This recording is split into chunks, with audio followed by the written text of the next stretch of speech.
Oh, Dan, where should I start? He is high energy. He loves what he does. He loves Lighthouse. Lighthouse loves him. It's a mutual love affair.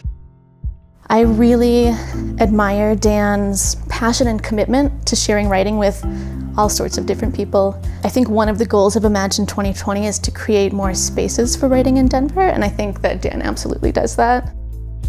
He's the guy who's doing free writing sessions here in the house for people who want to just sort of practice writing. He's also sort of the leader in some of our social service programs, so he's really all about getting people to sit down and get words on the page, and he's great at it. It was a very busy year, and it was a very special year.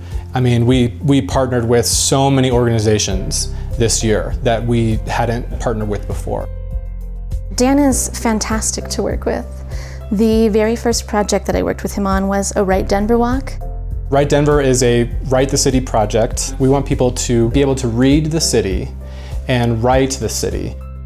We have created these literary art installations.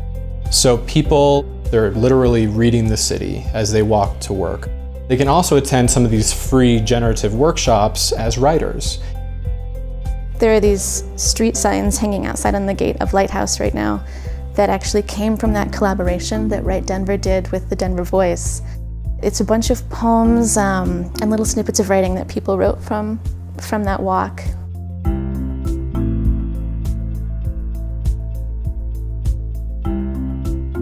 We're a collection of non-rotating paintings, and so to keep things fresh, we like to come up with new programs. And so that's kind of what led me to Dan. He saw things in the paintings that I hadn't really noticed before, and that all translated into some really cool writing prompts that he could prepare for our visitors.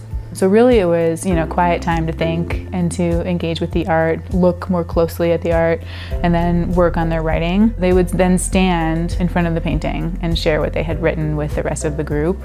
And that was kind of that magical, really neat moment where the paintings kind of came to life in a new way.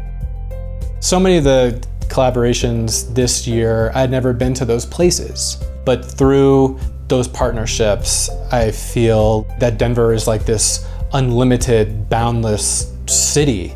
We're trying to spread the pursuit of literature to everyone and anyone. He's the type of guy who will shout it from the rooftop that literature matters, creative writing can be transformative, and it's something that we need to celebrate here in Denver.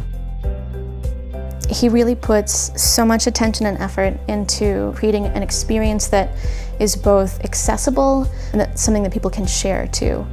The more we know about each other, the more we can work together and communicate Denver's cultural plan going into 2020.